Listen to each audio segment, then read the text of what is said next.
that. Wherever you are in the world, if you're about to sit down and eat, apologise before we go any further.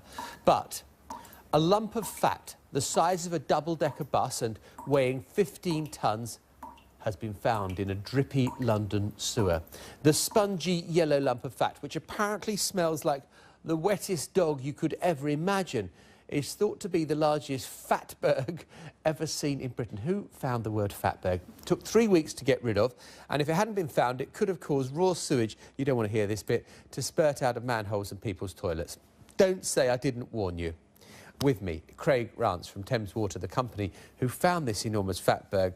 It sounds disgusting. What are the constitutional ingredients of this thing? It is disgusting. It is horrible. I've been into the sewers, the larger ones you can go into, and seen them firsthand. So it's, as you can see, a bit of a putridy, yellowy mass. It's a bit spongy, but it's made from cooking fat and from wet wipes, which people put into the drains, down the toilet, down their sinks, and think, well, once they go away, they'll be absolutely fine. But as you can see, once they get into the larger the sewers, the cooking fat starts to harden, it starts to go white, and a wet wipe will come along and cling to it, and that will cling to part of the sewer, and they build and build and build. And that's why you end up with a fatberg that was as massive as this one was.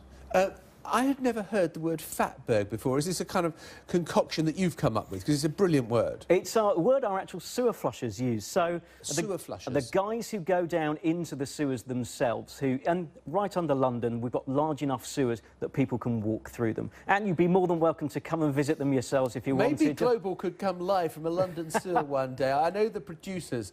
I would like to go and do the recce first. There we are. Yes. Yeah. Well, it's the word they use because most of it, you see, if you see the effect of it above ground, you get a bit of sewage seeping out of a manhole somewhere, but the main bulk is underground and not seen, and that's why they came up with fatberg. Do you think we need to be more careful about what we chuck down our sinks? Yeah, we're smiling about this, but this is a really, really serious problem. Thames Water spends £1 million every month of customers' money just dealing with things put down the sewers which shouldn't be there.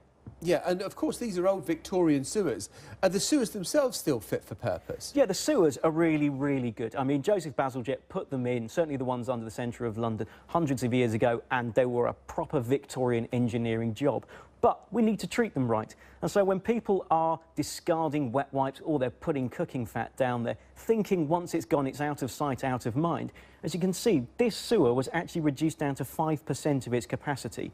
And as we say, once it's away from you, you may not be thinking about it, but once the sewage is coming out of the manholes and covering the road, or up through your toilets, because it will find the lowest point out, that's when you're getting back what you gave us. Nice. Yeah, I'm just kind of dwelling on that moment for perhaps a bit too long. Yeah. What do you do to break them up? I mean, do you have to use chemicals or what? What we do is when we remove this one, we worked overnight so we didn't disrupt too much of the traffic, but it actually took us 3 weeks.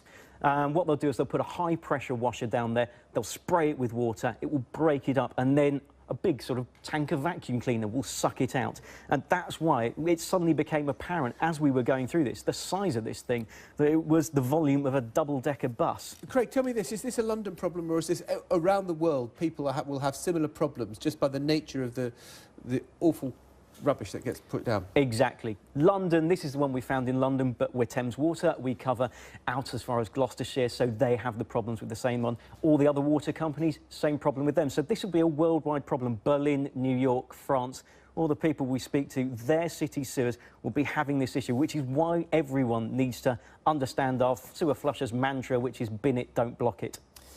When you advertise for sewage flushers, do you get a lot of applicants? Do you know what? We do. We've had one of the guys who we speak to who does a lot of interviews, and if you wanted to go down, we'd take you. Rob Smith, he has been doing it for 30 years, and he's done it for so long, and he won't do anything else until he retires. God bless him. Good that there are people like that who want to do that job. Craig Rance, very interesting to talk to you. Thank you very much indeed for being with us. All being well, we won't be flushed away. We'll